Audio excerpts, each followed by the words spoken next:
Olá, jovens, tudo bem? Meu nome é Isabelle, eu faço parte dos universitários e gostaria de agradecer a cada um de vocês que está aqui hoje, conectado e juntinho com a gente virtualmente. Bom, hoje teremos uma aula incrível do nosso amigão Caio e para animar vocês eu gostaria de compartilhar uma escritura que fica lá em 1 Coríntios 13:13, que diz assim: Assim permaneçam agora estes três, a fé, a esperança e o amor. O maior deles, porém, é o amor. Essa escritura me anima muito, pois me lembra o quanto Deus me ama e o quanto a gente precisa também repassar esse amor para as outras pessoas que ainda não conhecem. A gente precisa sempre lembrar o quanto Deus amou a gente e ama até hoje e retribuir isso a cada um. Bom, também não se esqueçam que após a nossa aula, na descrição do vídeo, terá o link para a nossa sala de discussão. Entrem, pois vai ser muito legal para cada um compartilhar o que aprendeu e a gente conversar bastante. Muito obrigada!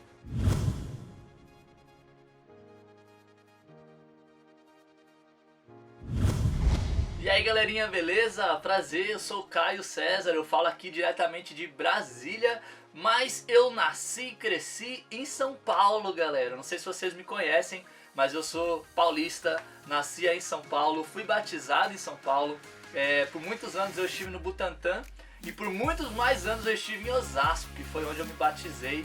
Galera de Osa aí, saudades aí, muito legal.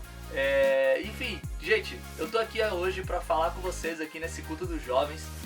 E eu quero muito assim que nesse culto eu só vou compartilhar minha vida. Eu espero muito que isso te encoraje de alguma forma. E eu quero que você me conheça, e me conheça de verdade. Então eu vou falar algumas coisas aqui da minha vida, vou ser bem aberto, vulnerável. Então, por favor, já deixe seu like, curta nosso canal, compartilha aí, por favor. Brincadeira, mas verdade. Pessoal, quero apresentar pra vocês o meu quarto, porque não tem como você conhecer alguém se você não conhece o quarto da pessoa. O quarto diz muito sobre alguém, isso é verdade. Então temos aqui, ó, essa minha arinha de decorativo pra fazer videozinhos. Tenho aqui um negocinho que eu escrevo para as coisas que eu trabalho, um armário aberto. Eu tenho uma rede, galera, no meu quarto. Olha como eu sou, ó, uma redezinha para descansar é bom. Aqui meus computadores é um só, viu, gente? Só tem 2 telas. Aqui minha cama organizada, só que não, cheia de bagunça. Pois é, pessoal, o quarto diz muito sobre você e eu quero que vocês me conheçam hoje aqui, que eu não sei quantos de vocês me conhecem, então é importante pra mim que vocês me conheçam.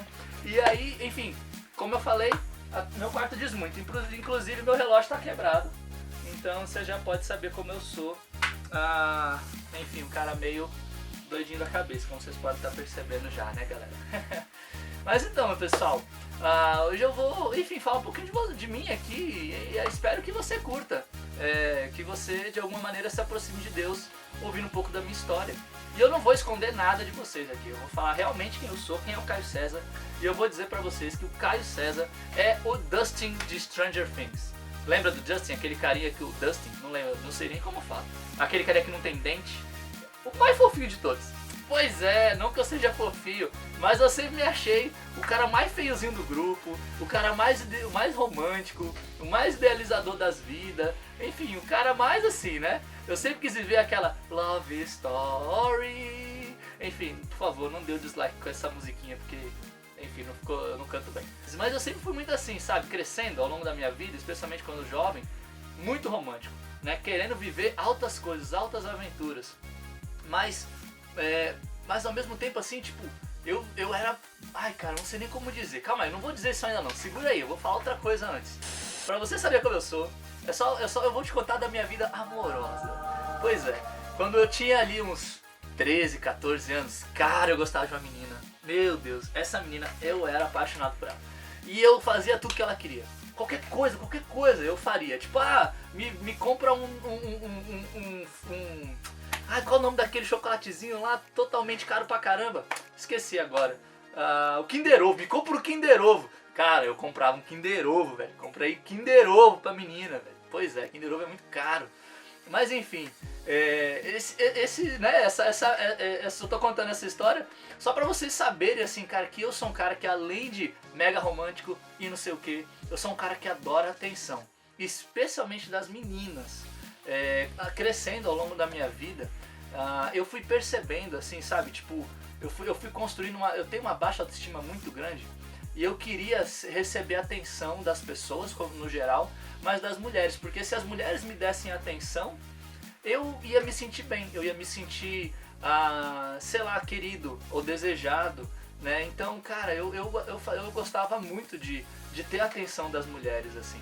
Em algumas amizades eu tinha muitas segundas intenções, e isso era algo que eu me arrependi profundamente ao longo da minha vida, mas a real é, quando eu tinha uns 13, 14, 15 anos, eu me aproximava muito das meninas, porque eu queria receber essa atenção. Algumas vezes eu dava chocolate, eu dava cartinha e outras coisas assim, só pra menina gostar de mim e eu poder me sentir bem. A questão não era a menina, entendeu? Era eu queria me sentir bem, eu queria ter um pouco mais de autoestima, um pouco mais de me sentir tipo o cara, sabe? E às vezes era meio implícito isso, não era tão claro essas coisas, né?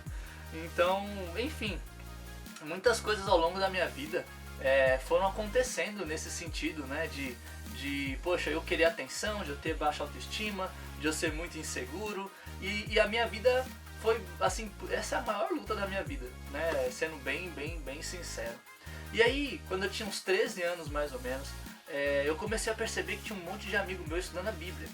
E estudando a Bíblia e tal, não sei o que, e a gente sabe, quando a gente é jovem e a galera começa a estudar a Bíblia, sei lá, a pessoa ganha um status. Tem um status na igreja que muda, as pessoas começam a dar mais atenção pro jovem que está estudando a Bíblia. E aí eu queria essa atenção, cara. Eu sempre quis atenção. Aí eu olhei assim, eu falei, eu vou começar a estudar a Bíblia também, pelos motivos mega certos, como vocês estão percebendo. Mas enfim, comecei a estudar a Bíblia com 13 anos, buscando o quê? O status, buscando a atenção. O meu nível de comprometimento com o estudo da Bíblia era assim, quase zero. Eu gostava, eu curtia, não era uma coisa que tipo, que chato. Não, eu curtia. Mas eu não fazia com que nesses estudos a palavra confrontasse o meu coração, sabe? Eu lembro de uma vez, eu estava estudando a Bíblia com o Marcos. O Marcos, ele mora lá em Cotia, o Marcos da Mônica, pai do Guilherme, da Jaque, não sei se vocês conhecem. Mas ele mora lá em Cotia. E aí eu morava em Osasco. Cara, a gente marcava nossos estudos, que era tipo 5 minutos da minha casa. Era basicamente descer e andando e chegava lá. O Marcos, ele demorava 2 horas para sair da casa dele para ir pro local do estudo.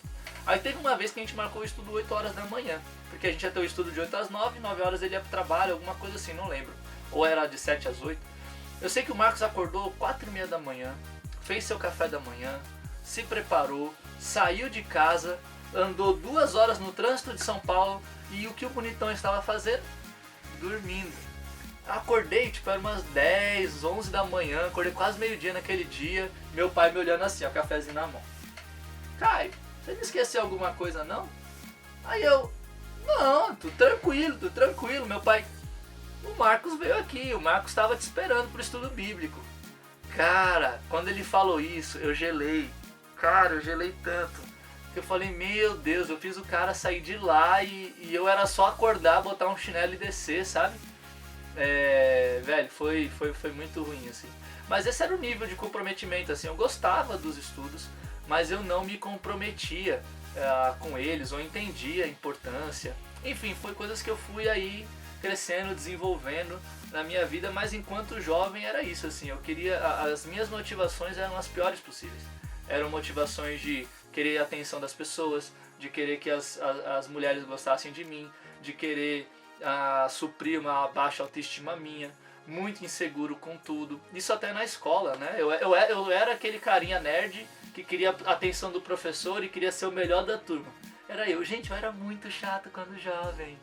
Caraca, eu tô pensando aqui agora, eu falei, cara, eu era muito chato, eu não ia gostar de mim. Brincadeira. Mas enfim, gente. Eu tava vendo outro dia o filme do It a Coisa, não sei se vocês já viram, daquele palhaço do Pennywise. E aí tem aquele grupo de crianças, eles têm uns nomes, o nome do grupo deles é The Losers, ou seja, os perdedores. Cara, eu falei assim, cara, eu invejo essa galera. Essa galera diz, eu sou perdedor mesmo, e o nome do meu grupo é Perdedor. E eu falo assim, velho, eu nunca ia conseguir me chamar assim, ficar em paz com isso, sabe? Então eu não sei se você, tipo, se identifica comigo ou se você se identifica mais com a galera do It, sabe? Tipo, não, eu não tenho essas coisas de chamar atenção, eu não tenho, minha estima é muito boa. Então, enfim, eu não sei se você, com quem você se identifica. Eu super entendo, né, se você se identifica mais com a galera, tipo, velho, tô nem aí pra essas paradas. Mas se você se identifica comigo, bacana que a gente já tem aqui um laço, mas talvez, enfim, eu vou falar mais coisas ainda, mas esse cenário aqui tá meio estranho, né? Tô meio aqui, vamos mudar esse cenário aqui porque tá meio apertadinho. Opa, bem melhor aqui, hein? Mais espaço agora, dá até pra me arrumar. Pois é, galera. Então é isso, assim, sabe? Tipo, quando eu fui crescendo, eu fui percebendo essas coisas, né? Só que, além de tudo isso que estava acontecendo, tinha outra coisa na minha vida muito, muito, muito séria, assim, né? Não sei se vocês sabem, minha mãe, ela tem uma doença muito, muito rara chamada lúpus. O que é isso? Essa doença, quando você tem essa doença, o seu corpo, que devia te defender, ele começa a te atacar. Então você fica com zero imunidade e você também vai morrendo aos poucos, o seu corpo vai te matando, literalmente. Minha mãe tem essa doença, a doença dela é o lúpus no osso. Então ela descobriu essa doença quando eu tinha 6 anos, mais ou menos. Então eu cresci a minha infância inteira ouvindo: sua mãe vai morrer essa semana, sua mãe vai morrer esse mês, desse ano sua mãe não passa. Vários médicos me prepararam e falavam, era o que eu ouvia. Eu cresci não sabendo se minha mãe ia estar viva ou não, entendeu? Então isso era uma outra coisa muito, muito, muito séria, assim, na minha vida, né? Então, o que aconteceu? Quando eu tinha 14 anos, meus pais decidiram não, né? Eles começaram a pensar, a cogitar a ideia. Meus pais são líderes, né, da igreja, de igrejas, né, e tal, eles cuidam da igreja. E eles estavam pensando de ir lá para Salvador, para o Nordeste, para ajudar a igreja no Nordeste. E aí, então, a gente começou a conversar sobre isso, a nossa família toda e tal. Só que, assim, tava acontecendo muita coisa. Minha mãe, ela estava numa fase de gravidez, uma gravidez de risco, da minha irmãzinha. Eu tinha todos os meus amigos, todos os meus sonhos estavam em São Paulo.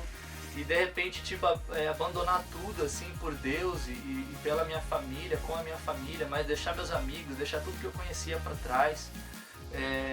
Enfim, eu também nunca tive, assim, um relacionamento no mundo.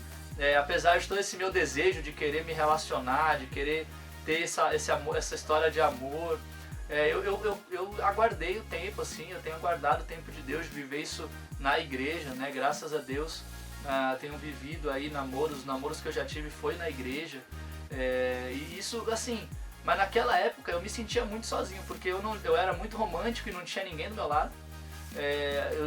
Por muitos motivos eu pensava que, cara, eu vou perder minha mãe, tipo, não vou ter minha família. Eu pensava também que eu tava sozinho em vários sentidos, porque, poxa, eu vou ficar sozinho lá em Salvador, não conheço ninguém, não sei de ninguém. E enfim, gente, assim, foi uma fase muito solitária da minha vida. Foi uma fase que eu não conseguia achar esperança em nada. Eu tava muito chateado com muitas coisas e com medo de muitas outras. E eu não sei se você já sentiu assim, sabe? Sozinho, sem perspectiva, com medo de perder algum ente querido, ou achando que todos os seus amigos você vai perder, ou já perdeu todos os seus amigos, ou que você não tem amigo nenhum, ou chateado porque você não tem um namorado, uma namorada, ou qualquer coisa assim. Era como eu estava me sentindo naquela época. E isso foi muito importante para mim, porque quando eu estava estudando a Bíblia naquela época, mas foi quando eu comecei a me aproximar de Deus. Foi quando eu fui percebendo que eu preciso achar uma segurança que é além de mim. Porque se eu olhar para as coisas ao redor, eu não vou achar segurança em lugar nenhum. Não vou achar segurança na minha família, não vou achar segurança nos meus amigos, não vou achar segurança num relacionamento. E não que isso não me traga segurança. Entenda o que eu estou falando. Me traz bastante. Eu amo minha família, meus pais me amam. Eu amo tipo, tudo que eu vivo, assim, tudo que eu tenho ao meu redor são coisas que me deixam muito feliz. Mas a minha segurança, porque eu comecei a pensar com 14 anos, se não está em Deus, as coisas hoje tão boas, amanhã podem não estar. mas eu quero estar bem. Eu não quero que as minhas emoções, meus sentimentos vão de acordo com as circunstâncias ou com as pessoas que estão ao meu redor ou não. Então eu comecei a me entregar a Deus, eu comecei a estudar a Bíblia de maneira muito, muito mais focada e com um desejo de entender o que era aquilo que os meus amigos, os meus irmãos, a minha família falava sobre a Bíblia. Então aí eu comecei a ver algumas histórias na Bíblia que eu me relacionava. Por exemplo, vamos lá em 1 Reis 19, versículo 3. Diz assim: Elias teve medo e fugiu para salvar a vida. Em Berseba de Judá ele deixou o seu servo e entrou no deserto caminhando um dia. Chegou a um pé de gesta, sentou-se debaixo dele e orou, pedindo a morte. Já tive o bastante, Senhor. Tira a minha vida, não sou melhor do que os meus antepassados. Depois se deitou debaixo da árvore e dormiu. De repente um anjo tocou nele e disse: levante-se e coma. Elias olhou ao redor e ali junto à sua cabeça havia um pão assado sobre brasas quentes e um jarro de água. Ele comeu, bebeu e deitou-se de novo. O anjo do Senhor voltou, tocou nele e disse: levante-se e coma, pois a sua viagem será muito longa. Então ele se levantou, comeu e bebeu. Fortalecido com aquela comida, viajou 40 dias e 40 noites até que chegou a Horebe, o monte de Deus. Ali entrou numa caverna e passou a noite. E a palavra do Senhor veio a ele: o que você está fazendo aqui, Elias? Ele respondeu: tenho sido zeloso pelo Senhor, Deus dos exércitos. Os israelitas rejeitaram a tua aliança, quebraram os teus altares e mataram os teus profetas à espada. Sou o único que sobrou. E agora também estão procurando matar-me. Essa escritura aqui de Elias é uma escritura muito interessante. E eu me senti assim, sozinho, sem ninguém, abandonado, querendo ir para as montanhas sem fazer nada. E aí de repente eu percebo assim, o que Deus faz com Elias. Elias aqui, só para vocês entenderem o contexto, no capítulo anterior, ele havia realizado um dos maiores milagres da Bíblia. Eu não sei se vocês lembram de uma vez que o Elias estava ali desafiando os profetas de Baal, e aí tinha que ver qual Deus ia acender uma fogueira primeiro. E a fogueira de Elias, eles colocam água, colocam um monte de coisa, e mesmo assim desce fogo do céu e acende a fogueira, enquanto os profetas de Baal ficam lá se flagelando e nada acontece. Isso que acontece, assim, tipo, Elias tinha acabado de vivenciar algo incrível sobre Deus, e no capítulo seguinte ele está fugindo, com medo, se sentindo sozinho. E é interessante o que Deus faz aqui. Deus manda um anjo, e ele toca assim, ó, tic, tic, tic, e oferece ali comida, oferece bebida.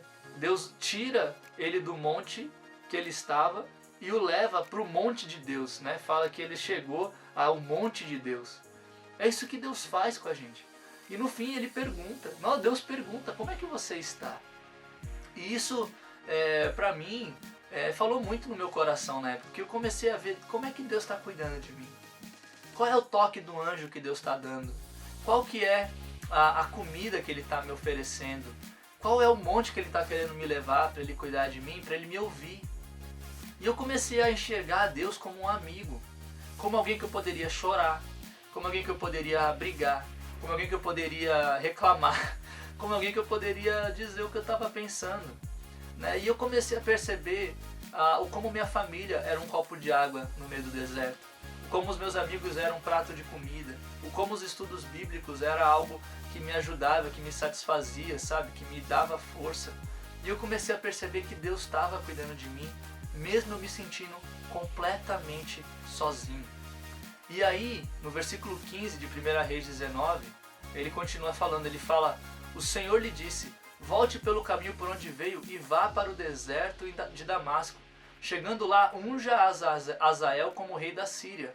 Unja também Jeú, filho de Ninsi, como rei de Israel, e unja Eliseu, filho de Zafete, de Abel-Meolá, para suceder você como profeta. Jeú matará todo aquele que escapar da espada de Azael, e Eliseu matará todo aquele que escapar da espada de Jeú. No entanto, fiz sobrar 7.000 em Israel, todos aqueles cujos joelhos não se inclinaram diante de Baal, e todos aqueles cujas bocas não o beijaram. Olha que bacana isso, galera. Muito bom. Vamos mudar de cenário um pouquinho pra gente continuar comentando aqui. Opa, olha nós aqui de novo.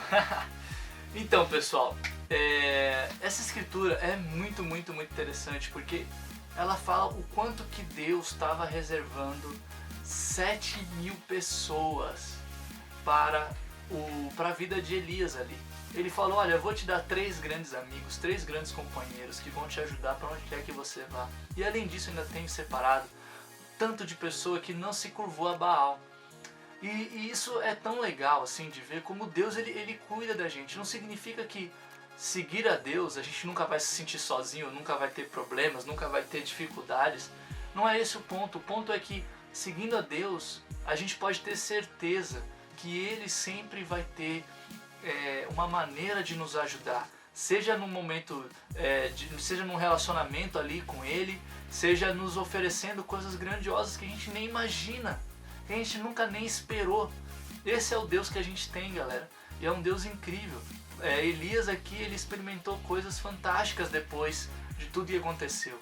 E Deus tirou ele do buraco da solidão. Assim como ele me tirou também. Eu achava que Salvador ia ser uma experiência ruim, uma experiência difícil. Cara, pelo contrário, Salvador foi algo incrível. Eu cheguei lá e tinha um ministério de jovens muito bacana. A gente fez várias coisas no ministério de jovens lá. Nossa, foi algo assim realmente muito especial. Eu cheguei lá com 15 anos, eu fiquei mais 3 anos no ministério de jovens. Esse ministério de jovens se uniu, se fortaleceu, cresceu. Depois a gente começou juntos um ministério universitário juntos. Criamos uma revolução lá na igreja de Salvador com o ministério universitário na época. E foi tão especial a gente poder viver coisas tremendas assim. Eu vi Deus me dando 7.000 amigos a mais. Eu vi Deus me dando aqueles 3 companheiros que nunca iam me largar. Eu lembro, por exemplo, do Mateus e do Iclan, né, que estão lá em Salvador. E eu lembro de uma vez que eu não estava bem espiritualmente. Eu estava mal, eu estava chateado. Eu estava realmente com várias coisas assim ruins, sabe? Orgulho, várias coisas acontecendo no meu coração. E eu lembro que eles chegaram para mim numa conversa e o Mateus e o Iclan chegaram assim e falaram: Caio, a gente nem sente mais que você é nosso amigo, cara.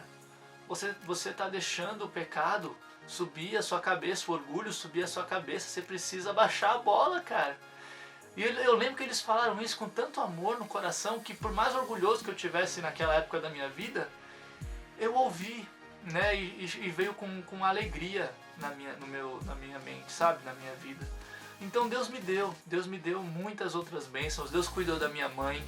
Graças a Deus minha mãe teve a gravidez, nasceu a minha irmãzinha, a Maria Gabriela, e não só isso, mas a minha mãe ficou bem de saúde, ela está melhor de saúde hoje. O lúpus é uma doença que não tem cura, porém a minha mãe, pela graça de Deus, não se tem mais vestígio do lúpus no corpo dela, o que é algo realmente incrível. Claro que tem várias sequelas, porque é uma doença realmente que destrói o corpo, mas do lúpus em si, ele está ali, adormecido, quase inexistente, pela graça de Deus. Esse é o poder de andar com Deus assim. Às vezes a gente não vê saída, mas acontece tantas coisas maravilhosas, pessoal. Eu quero falar para vocês 3 motivos pelo qual vale a pena continuar ou fazer parte do reino de Deus.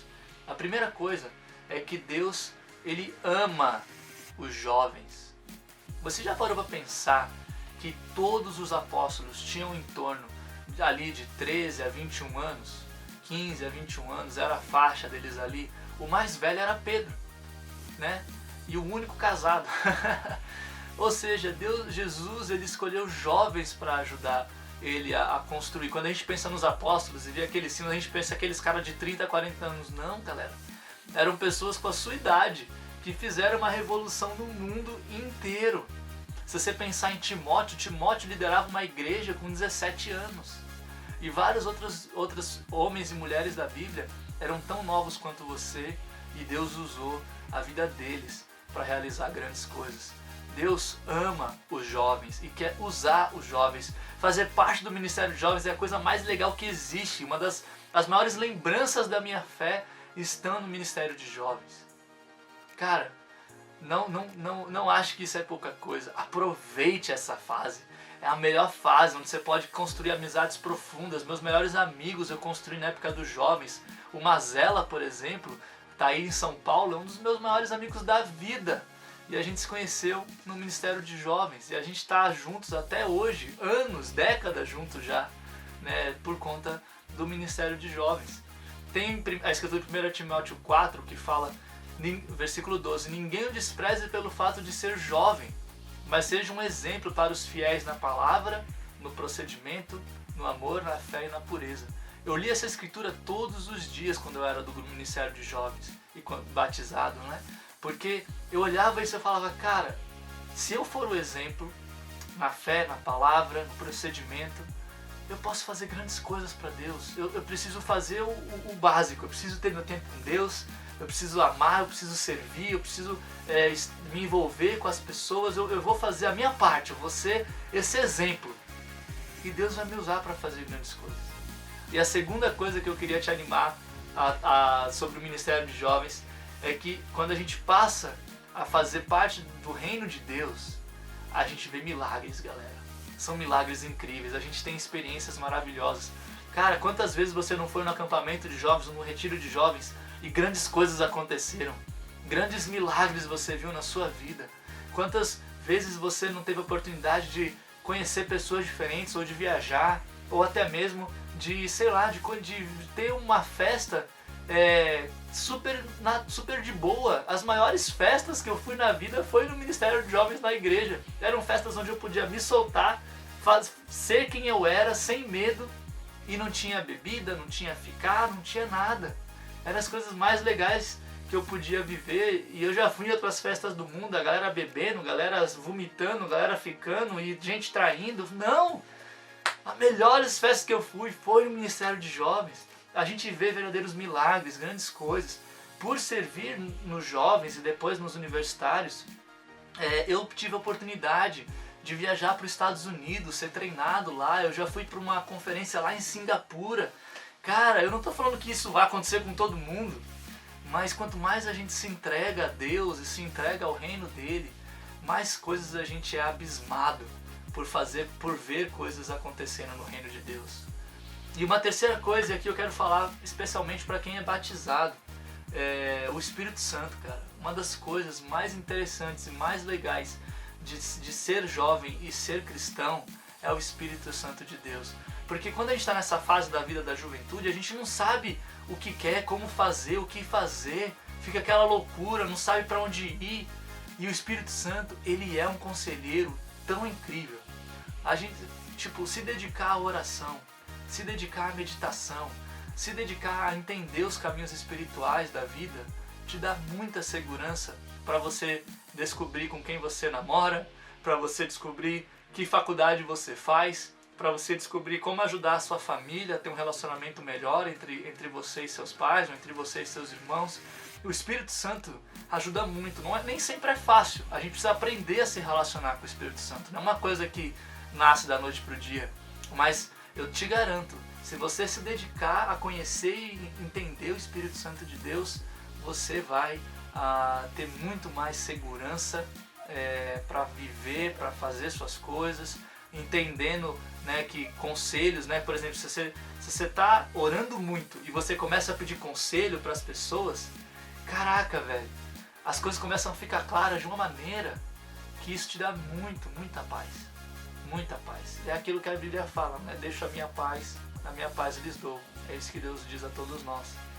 Mas enfim, gente, eu queria ler também, por fim, uma última escritura, lá em 1 Pedro 2, versículo 9, ok? Vocês, porém, são geração eleita, sacerdócio real, nação santa, povo exclusivo de Deus, para anunciar as grandezas daquele que o chamou das trevas para a sua maravilhosa luz. Antes vocês nem sequer eram povo, mas agora são povo de Deus. Não haviam recebido misericórdia, mas agora a receberam. Amados, insisto em que, como estrangeiros e peregrinos no mundo, vocês se abstenham dos desejos carnais que guerreiam contra a alma, vivam entre os pagãos de maneira exemplar, para que naquilo em que eles os acusam de praticarem o mal, observem as boas obras que vocês praticam e glorifiquem a Deus no dia da sua intervenção. E aqui, galera, eu quero deixar muito claro, vocês são uma nação santa, um povo exclusivo de Deus. Você já parou para pensar, as maiores pessoas da história da humanidade fizeram coisas na sua idade? Fizeram coisas com o que você tem hoje disponível? Você pode achar que você não é tudo isso, e tudo bem, eu também tinha essa baixa autoestima sobre mim mesmo, mas a questão é, por conta de Deus, nós somos grandes. Por termos Deus e viver no reino dele, a gente pode fazer grandes coisas. E aqui a Bíblia fala, se abstenham das vontades carnais, se abstenham daquilo que faz mal para você e que te leva para longe de Deus. Eu sou muito grato de ter sido puro durante a minha adolescência e durante toda a minha juventude, assim. Eu sou muito grato de lidar com esses meus sentimentos de insegurança, esses meus sentimentos de baixa autoestima, de lidar diante de Deus e encontrar a minha identidade em Cristo. Porque, cara, o mais legal, quando você é jovem e você entende que se você constrói a sua identidade, né, que é única, aos moldes de Cristo e com Cristo, a sua identidade não só se torna top, como ela ganha todo um outro significado, gente. É muito legal isso. Então eu quero muito te aconselhar, galera. Não fica buscando a aprovação das pessoas. Eu já fiz isso e quando eu comecei a mudar meu foco para buscar a aprovação de Deus, muita coisa na minha vida mudou. Também não fique buscando esses relacionamentos baratos. Eu posso dizer, esperar para namorar na igreja de maneira cristã é a melhor coisa que você pode se privar para viver. Também, gente, não fique achando que você é a última bolacha do pacote, que você é inseguro, que você não vale nada. Não, Deus fala que você vale muito. Você vale o preço do sangue de Cristo. Deus te ama, Cristo te ama. E Ele fala, você é meu povo. E você é. Você faz parte do ministério de jovens. Você é um jovem. Você é talvez a pessoa em toda a igreja que tem mais poder e força para realizar grandes coisas. Galera, sai do seu mundinho. Sai do seu próprio WhatsApp, do seu próprio Instagram.